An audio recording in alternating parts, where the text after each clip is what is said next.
All right, everyone, so something happened this week, but you're gonna have to promise me you're not gonna laugh at me for it. And if you guessed that it's I got contacts, you're correct. No, I'm just kidding, obviously. As you can tell, I know it's not November, but just kind of figured since we're all still kind of locked down here in New Mexico that I'd go for it once and see if it works out. If it doesn't, then boom, mask and everything's back to normal. But if you're asking me, I actually kind of like it, so I think I'm gonna keep it.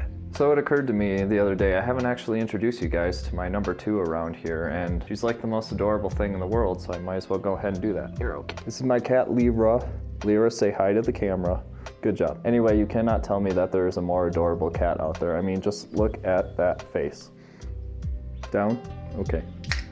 Anyway, happy today, everyone. Welcome back to the channel. It's really good to see you again. Hope your day's going well. So this past weekend, I figured it was finally time for me to break my ties with Facebook, and I put up my final post for the rest of time, hopefully. After dealing with the platform for the past probably 10 years at this point, it's just gotten to be something I looked at and I only thought of the past, and with all the things that I'm wanting to do, I really want to focus on the future and just kind of leave everything else behind and just let it be in the past, make it my foundation, and then just build on top of it. So I did that and kind of laid out a little bit of the plan of what it is I'm going to be doing here on the channel and with my life over the next few years to all my friends and family, which was kind of nerve-wracking, but I figured in the fact that I'm already starting this channel where I've already done that, I figured it might as well just go ahead and be out with it and just see what happens. But it honestly feels really good to be past that point. Obviously, I'm still using social media with YouTube here and on my Instagram as well. By the way, KBTZ_NM, look me up on there and be sure to follow me for all the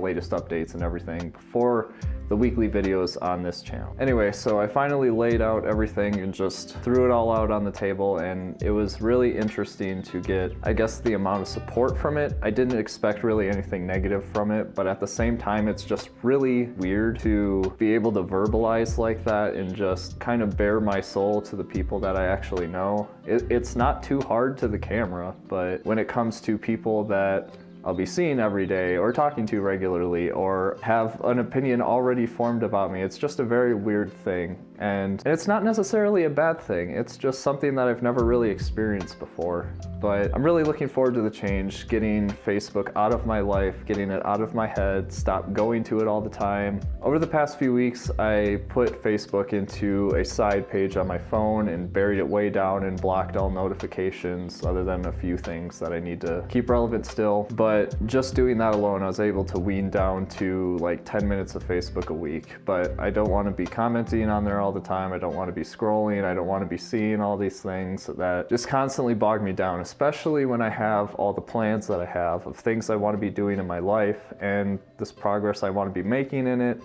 and all the changes I want to be helping to make in other people's lives. Facebook was just going to be something that would hold me back from doing any of that. So for this week's video, I just wanted to make it pretty quick and just kind of go over all the things that I'm going to be doing and kind of the process of how I see this playing out in the long run. So step number 1 is primarily going to be finishing up my house. In order to be doing all this stuff, I really need a home base to be operating from, and that needs to be it. And with this apartment situation, I don't want to be living here and trying to do all this other stuff. Number 2.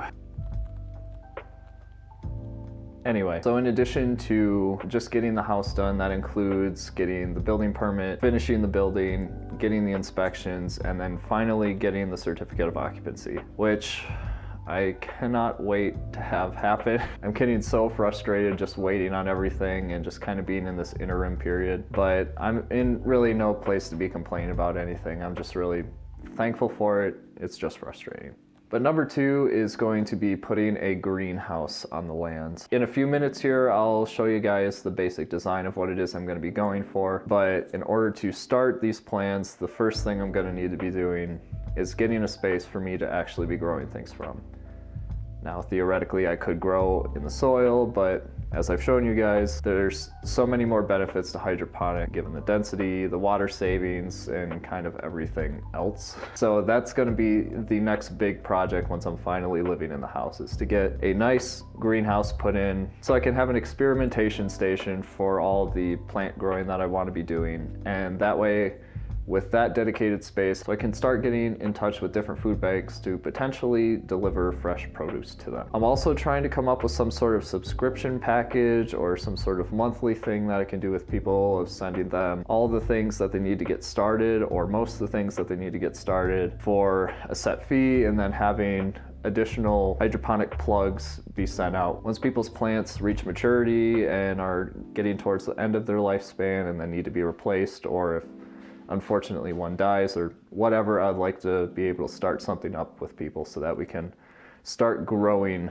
the community around hydroponics and really make it something that's more connected to people and not so removed from them. So once I'm finally living in the house and once I finally have the greenhouse, it's going to be on to step number 3.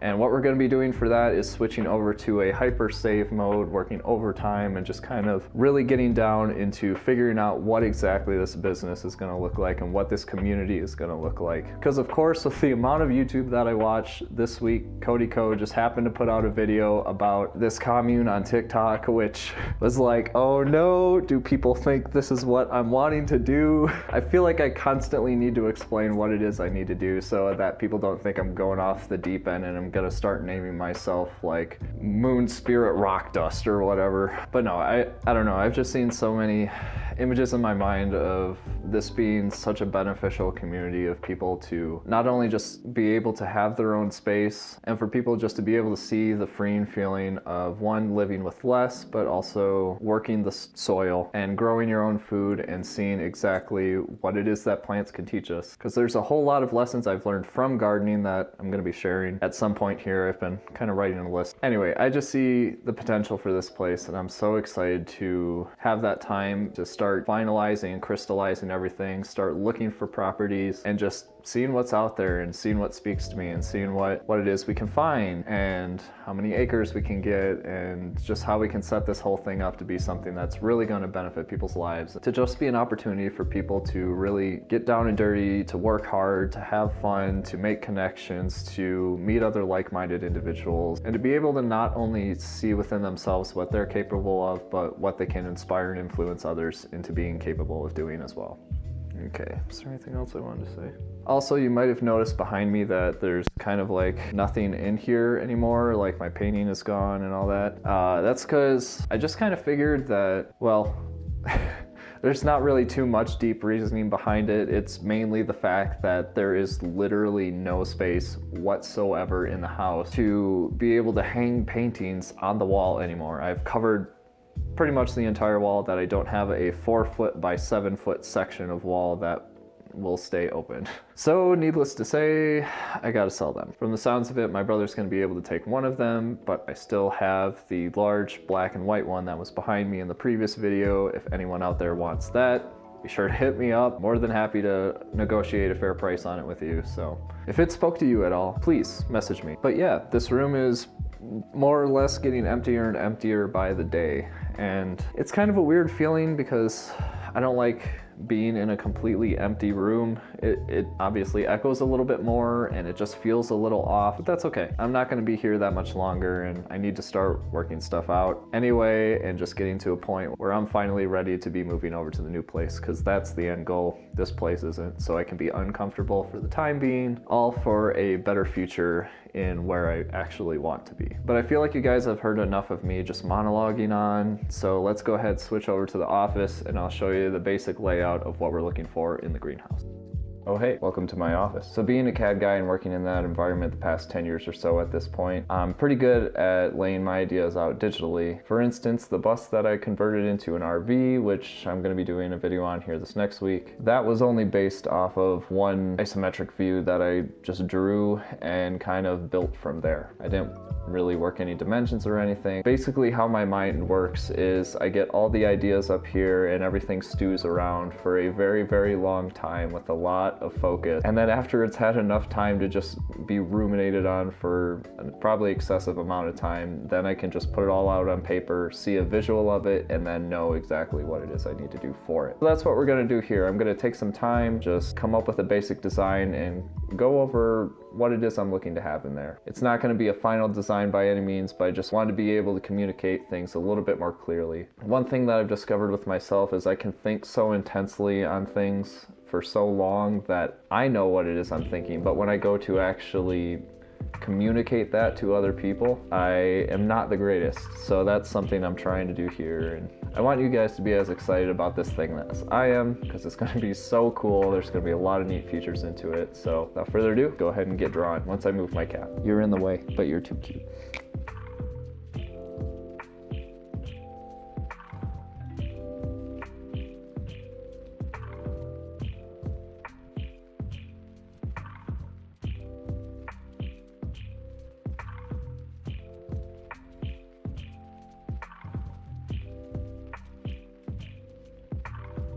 All right, now time for a very not to scale drawing that still hopefully gets the point across to exactly what it is I'm going to be designing here. So if you couldn't tell by the size of paintings I like to make, I kind of like to design things a little bit big. So the basic plan is going to be a 60-foot long by 30-foot wide greenhouse that's also going to have a 4-foot submerged area on the southern end. And now this is kind of what's going to be known as a lean-to greenhouse, because it's only going to be this half of it, and this half is going to be framed in kind of like just a steel building would be. We're going to have it insulated and everything so that in winter we can still catch the winter sun, but we're not losing any heat or anything to the north.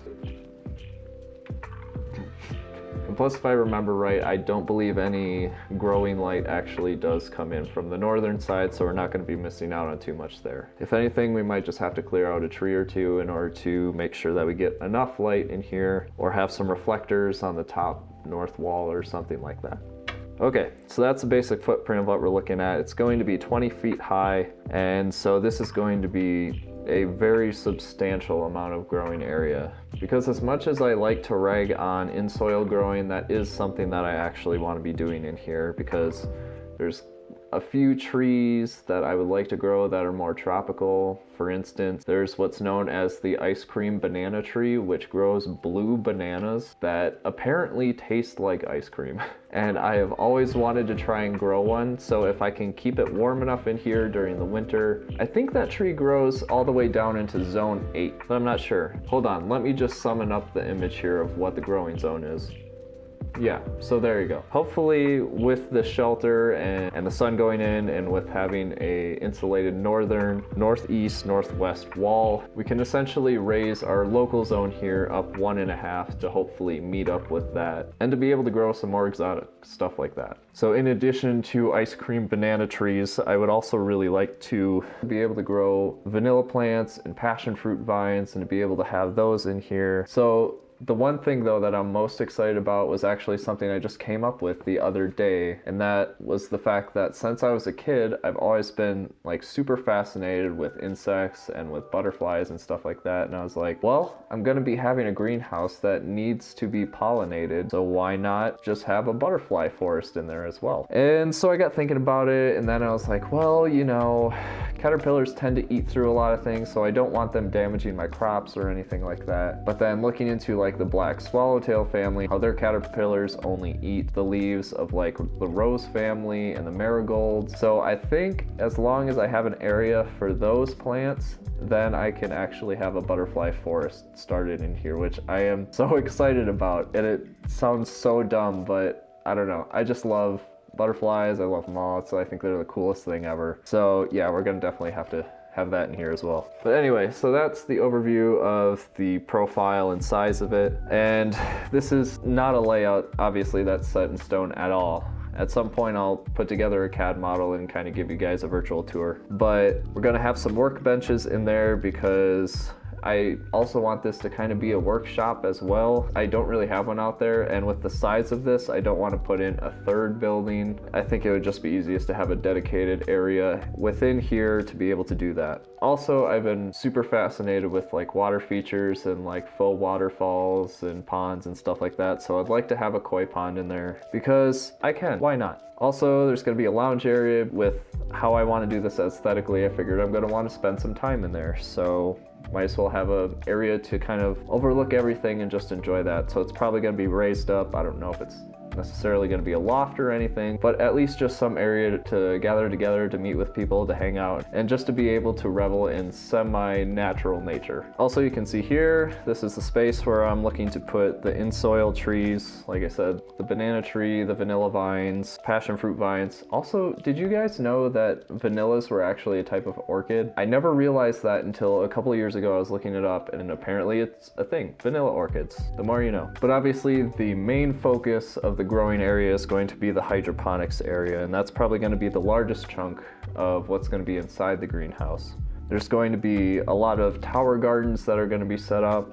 I'm hoping to have roughly 20 different bucket towers set up. From a rough estimation, they'll probably grow about 100 to 150 plants per tower. So if we have 20 of those, 3,000 plants. So yeah, roughly 3,000 is the amount of plants I'll be able to grow out of that specifically. But in addition to that, I've always wanted to get into microgreens. I have all the stuff ready for it. I just haven't actually pulled the trigger on it. I really like the idea of it, and I think it's super cool. And it's a great source of nutrition. Yeah, it'll just be fun experimentation. If it doesn't work, we'll probably just put some more hydroponic towers in there and call it good. But yeah, that's pretty much the overview of what we're going to be looking at doing, and this is going to be the step number 2 once we're finally in the house. Whenever that is, hopefully it's in a few months. So once the house gets finished, I'm looking to get it appraised and then be able to see if I can take out something against that just to be able to build this as soon as possible, because not only is this going to be a revenue stream to pay off the house sooner, but it's also going to be a revenue stream to start saving for the land that I'm looking to buy for the future of Kibitz. So that's pretty much it. That's all I really had to go over with you guys. If you have any questions, be sure to leave them in the comments below. Be sure to like the video, subscribe, turn on notifications, and I hope to see you guys in the next one. Have a good week.